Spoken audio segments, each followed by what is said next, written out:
নমস্কার বন্ধুগণ, জ্যোতিষ চর্চা চ্যানেলে আপনাদেরকে স্বাগতম।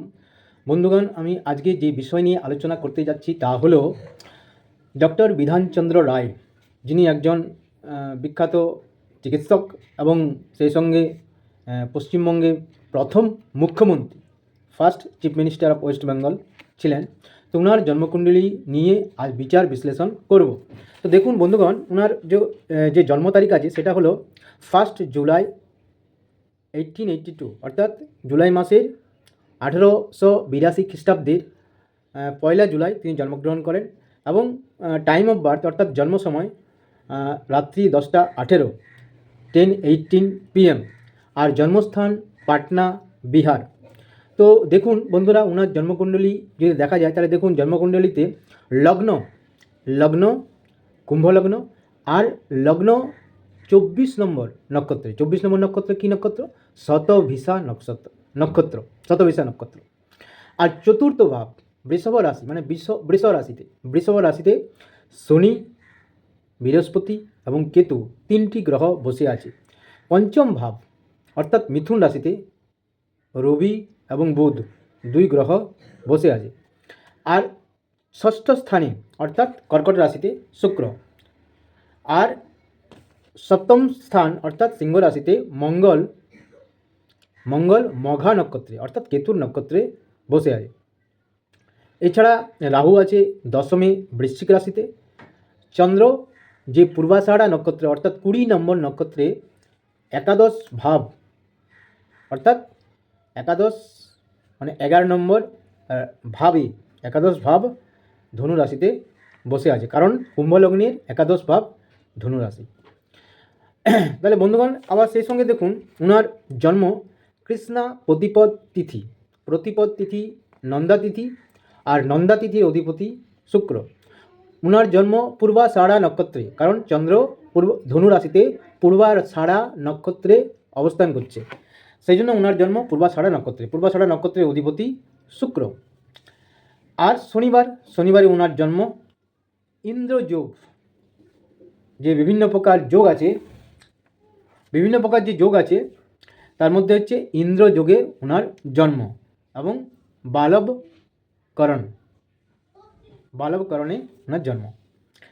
কারণ তিথি, নক্ষত্র, বার, করণ, যোগ, এই ক্ষেত্রে এই বিষয়গুলো বিশেষ করে দেখা হয়। যেমন তিথি বললাম যে কৃষ্ণা প্রতিপদ, নক্ষত্র হচ্ছে পূর্বাষাঢ়া নক্ষত্র, বার শনিবার, করণ বালবকরণ, যোগ ইন্দ্রযোগ।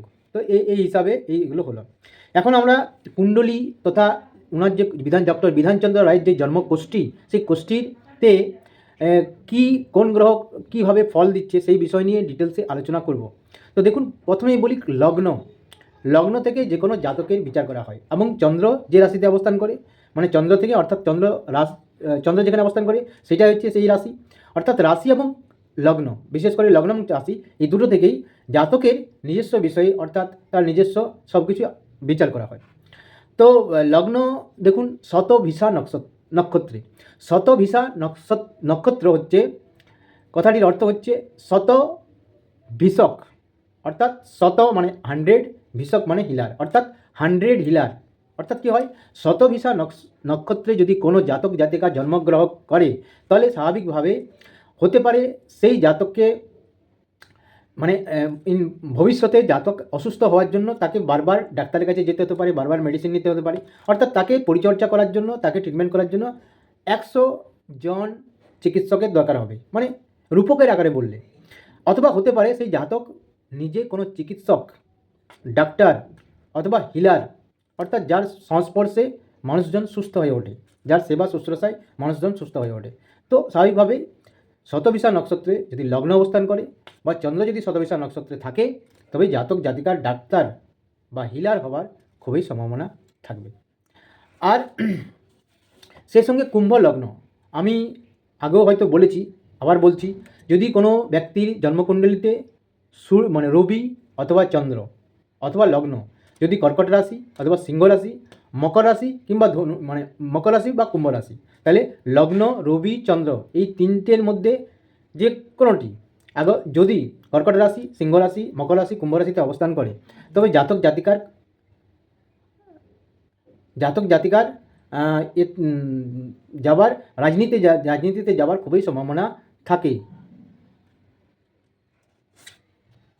তাহলে এবার লগ্নপতি, দেখুন লগ্নপতি শনি চতুর্থভাবে বৃষ রাশিতে চতুর্থভাবে অবস্থান করছে। তো এবং বৃহস্পতির সঙ্গে অবস্থান করছে এবং কেতুও বৃষ রাশিতে অবস্থান করে, অর্থাৎ 3 গ্রহের যোগ আছে।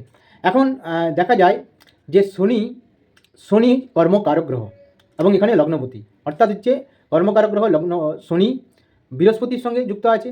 বৃহস্পতি থেকে প্রথমত যেমন মানে প্রশাসনও বিচার করা হয়, অর্থাৎ গভর্নমেন্ট বা সরকারও দেখা হয় বৃহস্পতি থেকে, সেই সঙ্গে প্রশাসন মানে অ্যাডমিনিস্ট্রেশন দেখা হয়। তো সেই জন্য শনি বৃহস্পতির সঙ্গে যুক্ত থাকলে জাতক জাতিকা অনেক সময়ই রাজনীতিতে যাওয়ার একটা যোগ বা সম্ভাবনা তৈরি হয়।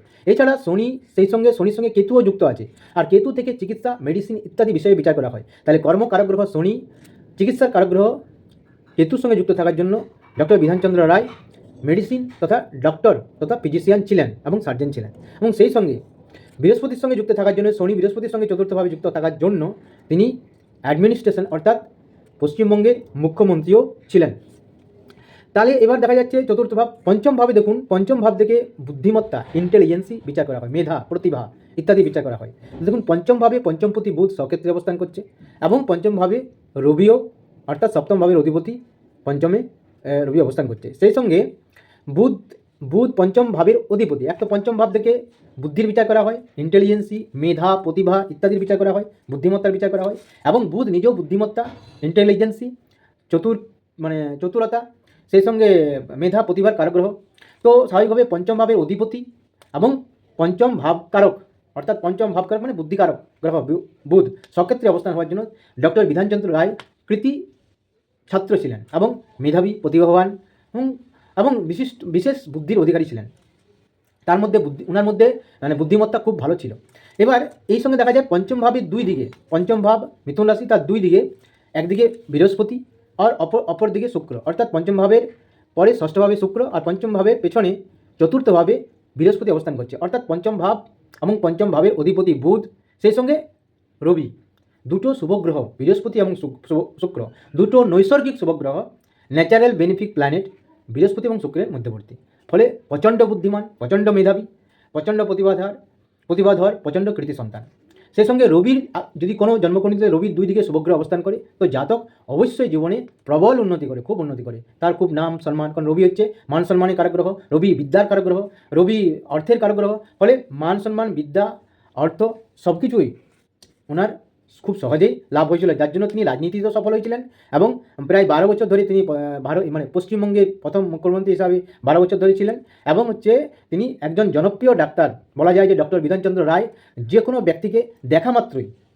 ব্যক্তিকে তার দেখা মাত্রই তার শারীরিক লক্ষণ দেখেই বলে দিতে পারতেন যে ওনার কী রোগ হয়েছে, ব্যক্তিটি কী রোগে ভুগছেন, এবং সেই মতো তিনি চিকিৎসাও ভালো করতে পারতেন। এবং তার চিকিৎসায় অনেক হাজার রোগী সুস্থ হয়ে উঠেছেন।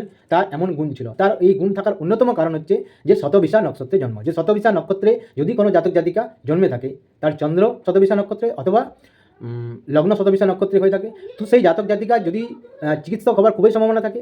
আর যদি চিকিৎসক হয়ে যায় তবে তার চিকিৎসায় প্রচণ্ড সুনাম খ্যাতি থাকে এবং তার স্পর্শ মাত্রেই, তার সেবা শুশ্রূষার সামান্য স্পর্শেই অনেক অসুস্থ ব্যক্তি এমনি সুস্থ হয়ে যায় এবং হয়। কারণ এটা হচ্ছে তার জন্মগতভাবে তার মধ্যে চিকিৎসা বিদ্যার প্রতিভা তার মধ্যে এসে যায়। যেমন অশ্বিনী নক্ষত্র মানে হচ্ছে 1 নম্বর নক্ষত্র। অশ্বিনী নক্ষত্রের অধিপতি হচ্ছে কেতু। তো কেতুর যতগুলো নক্ষত্র আছে, যেমন হচ্ছে অশ্বিনী নক্ষত্র, মঘা নক্ষত্র 10 নম্বর নক্ষত্র, আর 19 নম্বর নক্ষত্র মূলা নক্ষত্র, এই 3টি নক্ষত্রে কেতুর অধিকারী। তো কেতু নক্ষত্রতে যদি কোনো ব্যক্তির জন্ম হয় অথবা যদি তার দশমপতি, এখানে দেখুন দশমপতি মঙ্গল, দশম ভাব হচ্ছে বৃশ্চিক রাশি, কুম্ভ লগ্নের দশম ভাব বৃশ্চিক রাশি, তার অধিপতি মঙ্গল সিংহ রাশিতে মঘা নক্ষত্র অর্থাৎ কেতুর নক্ষত্রে বসে আছে। দশম ভাব থেকে কর্ম বিচার করা হয়, তো কর্মভাবের অধিপতি কেতুর নক্ষত্রে অর্থাৎ চিকিৎসার যে কারগ্রহ বা মেডিসিনের যে কারগ্রহ কেতু, তার নক্ষত্রে অবস্থান করায় তিনি একজন বিশিষ্ট চিকিৎসক হিসাবে যথেষ্ট সুনাম বা খ্যাতি অর্জন করেছিলেন। আর সেই সঙ্গে আমি আগেও বললাম, যদি এক্ষেত্রে ওনার নেই, কিন্তু এই ক্ষেত্রে হচ্ছে কেতু নক্ষত্রে থাকলেই তার একটা জন্মগত প্রতিভা থাকে, চিকিৎসক হওয়ার জন্মগত প্রতিভা থাকে ইত্যাদি থাকে। তো এছাড়া আমি বললাম যে রবি দুই দিকে শুভগ্রহ অবস্থান করছে, যার জন্য মান সম্মান, খ্যাতি এবং হচ্ছে অর্থবিদ্যা সব কিছু ওনার লাভ হয়েছিল। এছাড়া এছাড়া কী হচ্ছে, এছাড়া একাদশভাবে চন্দ্র অবস্থান করছে এবং চন্দ্র পূর্বাষাঢ়া নক্ষত্রে অর্থাৎ হচ্ছে শুক্রের নক্ষত্রে অবস্থান করছে। শুক্র স্ত্রীকারক গ্রহ। এছাড়া চন্দ্র হচ্ছে পূর্ণচন্দ্র, কারণ চন্দ্রের সপ্তম ভাব মিথুন রাশিতে রবি অবস্থান করছে, তাই চন্দ্র পূর্ণচন্দ্র, অর্থাৎ পূর্ণচন্দ্র একাদশ ভাবে অবস্থান করছে। এবারে একাদশ ভাব থেকে জ্যেষ্ঠ ভাতা ভগ্নী অর্থাৎ বড় ভাই বোনদের বিচার করা হয়, যার জন্য ওনার আগে অর্থাৎ ওনার অগ্রজ দুইজন বোন ছিলেন, অগ্রজ দুইজন ভাই ছিলেন, অর্থাৎ দুটো জ্যেষ্ঠী ভগ্নী এবং দুটো জ্যেষ্ঠ ভ্রাতা ছিল, এবং তিনি ছিলেন ওই 5 ভাই বোনের মধ্যে সবচেয়ে কনিষ্ঠ, ছোট, ইয়াংগেস্ট। তো এই একাদশ ভাব থেকে যেখানে পূর্ণচন্দ্র অবস্থান করছে এবং সেখানে বুধের দৃষ্টিও আছে এবং রবির দৃষ্টিও আছে, সেই একাদশ ভাব থেকে জ্যেষ্ঠ ভাতা ভগ্নির বিচার করা হয়, এবং যে কারণে চন্দ্র স্ত্রীকারক গ্রহ এবং চন্দ্র পূর্ণচন্দ্র, এবং সেই চন্দ্র শুক্রের নক্ষত্রে, শুক্র পূর্বাষাঢ়া নক্ষত্র, সেই শুক্রের নক্ষত্রে অর্থাৎ স্ত্রীকারক গ্রহের নক্ষত্রে অবস্থান করায় তার দুটো জ্যেষ্ঠ ভগিনী ছিল, এবং দুটো পরে বৃহস্পতি মানে রবির দৃষ্টি থাকার জন্য দুটো আবার আপনার দুটো ভাইও ছিল, জ্যেষ্ঠ ভাতা ছিল। এছাড়া ওনার আর যে ভালো যোগ আছে সেগুলো হচ্ছে যে এক তো ধর্মকর্ম যোগ আছে, শনি বৃহস্পতি একসঙ্গে, শনি কর্মকারক গ্রহ এবং বৃহস্পতি হচ্ছে ধর্মকারক গ্রহ, তো দুটো কর্মকারক গ্রহ এবং ধর্মকারক গ্রহ চতুর্থভাবে অবস্থান করার জন্য চতুর্থ ভাব কেন্দ্রভাবে এই দুটো গ্রহ ধর্মকারক এবং কর্মকারক গ্রহ, শনি কর্মকারক গ্রহ, বৃহস্পতি ধর্মকারক গ্রহ, দুটো একসঙ্গে যুক্ত থাকার জন্য তার মধ্যে ওনার ধর্মকর্ম যোগ ছিল। এছাড়া চন্দ্রের ষষ্ঠভাবে বৃহস্পতি, চন্দ্রের ষষ্ঠ ভাব মানে বৃষ রাশি, সেখানে বৃহস্পতি, সপ্তম ভাব মিথুন রাশিতে বুধ, অষ্টম ভাব কর্কট রাশিতে শুক্র, অর্থাৎ চন্দ্রের যদি ষষ্ঠ ভাব, সপ্তম ভাব, অষ্টম ভাবে নৈসর্গিক শুভগ্রহ যেমন হচ্ছে বুধ, বৃহস্পতি, শুক্র অবস্থান করে, এখানে যেমন ষষ্ঠভাবে বৃহস্পতি, সপ্তমভাবে বুধ, অষ্টমভাবে শুক্র অবস্থান করছে, তাহলে এরকম যখন থাকবে তখন চন্দ্রাধি যোগ হয়, ঠিক অনুরূপভাবে লগ্নাধি যোগও হয়। লগ্নে যদি ষষ্ঠ, অষ্টম, দ্বাদশভাবে নৈসর্গিক শুভগ্রহ অর্থাৎ বুধ, বৃহস্পতি, শুক্র ইত্যাদি অবস্থান করে তবে লগ্নাধি যোগ হয়। এখানে চন্দ্রাধি যোগ আছে ডক্টর বিধানচন্দ্র রায়ের জন্মকুণ্ডলীতে, তাই এই যোগ যাদের থাকবে তারা যথেষ্ট ধনবান হয়, সম্মানী হয় এবং জীবনে অনেক উন্নতি লাভ করে, ঠিক আছে। যার জন্য ডক্টর বিধানচন্দ্র রায় জীবনে অনেক উন্নতি লাভ করেছিলেন এবং তিনি মুখ্যমন্ত্রীও হয়েছিলেন এবং বিশিষ্ট চিকিৎসক হিসাবে প্রসিদ্ধ বা খ্যাতি অর্জন করেছিলেন। এছাড়া উনি রাজনীতিতে আসার আরেকটা কারণ হচ্ছে যে প্রথমত কুম্ভ লগ্নে জন্ম, কুম্ভ লগ্ন আমি আগেই বলেছি যে লগ্ন যদি কুম্ভ রাশিতে হয় তো জাতকে রাজনীতিতে আসতে পারে, যার জন্য রাজনীতিতে তিনি সফল হয়েছেন।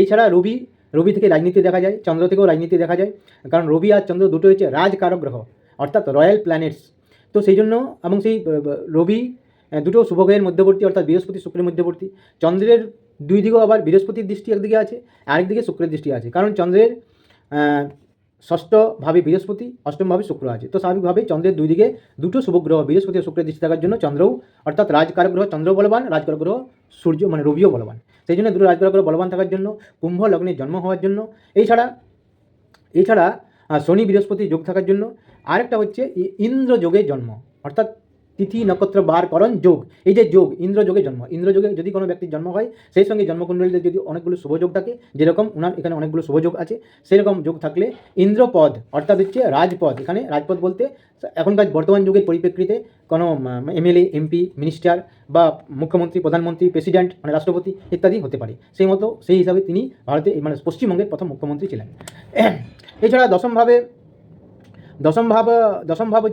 ভাবের অধিপতি মঙ্গল মঘা নক্ষত্রে এবং সিংহ রাশিতে, বিশেষ করে সপ্তমে সিংহ রাশিতে অবস্থান করার জন্য তিনি অনেক দশম থেকে মানে কোনো কিছু জনকল্যাণমূলক কাজ, যেমন তিনি যে সল্ট লেক সিটি আর কল্যাণী সিটি, দুর্গাপুর সিটি ইত্যাদি সিটির পত্তন বা সূচনা করে যান, এবং আরও অন্যান্য জনকল্যাণমূলক কাজে ওনার যথেষ্ট অবদান ছিল, যেটা দশম ভাব থেকে বিচার করা হয়।